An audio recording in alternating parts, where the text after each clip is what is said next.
So I was on my way home a couple weeks before I was about to fly back home to visit my family.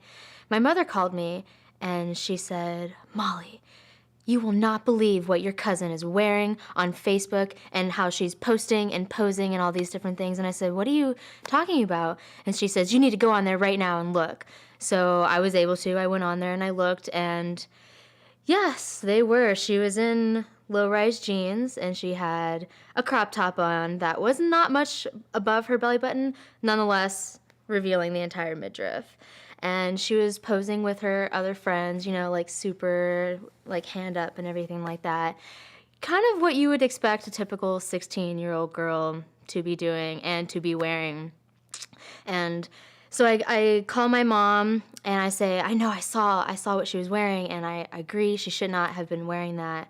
And she says, "Well, don't you worry about it. I already gave her a piece of my mind. I called her and told her that she can't wear like that." And at the same time, she was being prepared to move back with my family to live because she wasn't having that great of a home life. So she says, "I called her and told her she will not have that attitude or be wearing those kind of things. She will not present herself like that when she moves back to our house. Don't worry, I took care of it." And I was really quiet, and she said, "Did you hear me? I told you I took care of it. She's not going to act that way." And I said, "Mom, I'm older now, and we've gotten past our tiffs as teenage daughter and mother, so I feel like I can tell you this. One way never to talk to a teenage girl is to yell at her and to tell her what she's doing is not going to happen and that you will not act that way. Now, if you were more calm and said, 'Melody, you can't wear this and represent our family this way,' I bet you she would react differently.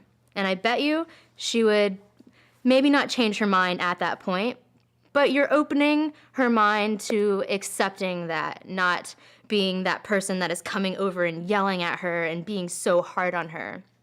And she said, "Oh, I never thought about that."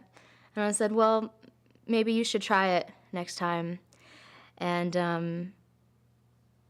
there was another incident where she had put something on her Facebook that wasn't super appropriate. She talked about going to a bar where there's a section where if you're under 18, you can stay in that section and you can eat and have Coca-Cola.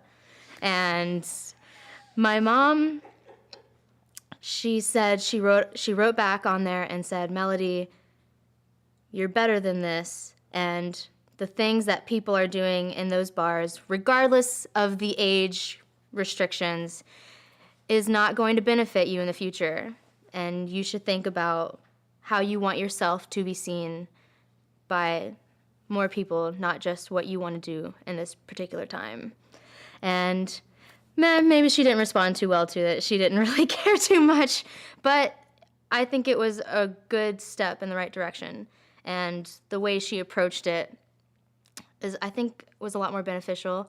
It's going to allow my cousin to want to talk to her and to be more open and to allow my mom to know these things because she knows she won't freak out or she won't go crazy. She'll be calm and collected and handle it in a calm manner.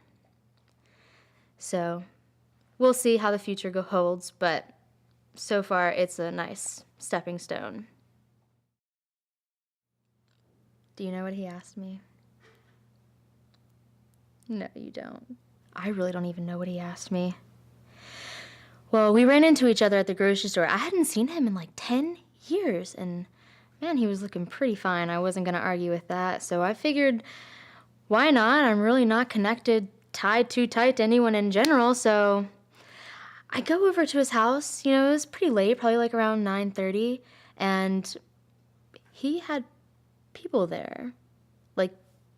Like people, like naked people. Like from the waist down, covered, but it was bordering pretty naked. And he had a video camera set up there.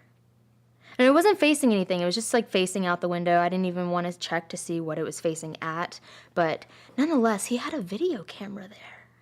And I was like, what are you going to do with the video camera and all these half-naked people? I mean, I knew he had some fetishes from like back in high school. He had told me how he had kind of like liked, certain things about the body. So I wasn't going to argue. Maybe like things had grown since then. He'd opened his spectrum, but I decided, whatever, he was really nice. I'll just keep going with it. There was free alcohol, so I wasn't going to argue with that. And I just got a couple drinks, and everyone seemed really nice, so I wasn't too bugged about it. But then everyone started taking off their shoes and their socks, and they started lathering up their legs with oil. And then he pulled over the video camera, and he just like got down really low on the floor and was like filming from like the small toe all the way around to the big toe. And then like he would follow the arch of the foot all the way down to the heel, all the way up to the ankle. And he would just stop at the ankle, and then he'd circle around the entire foot and come around to the other ankle. And then he would like pan up to the leg. I swear, I kid you not. He did this to every single person. And he really liked the hairy toes. I don't know why, but he would like really relish over the hairy toes. And at that point, they were too enthralled with that, so I just booked it. I just got out of there, and I don't even know what happened after that. He never called me, never said anything after that, and I'm alive, so it was a pretty good night.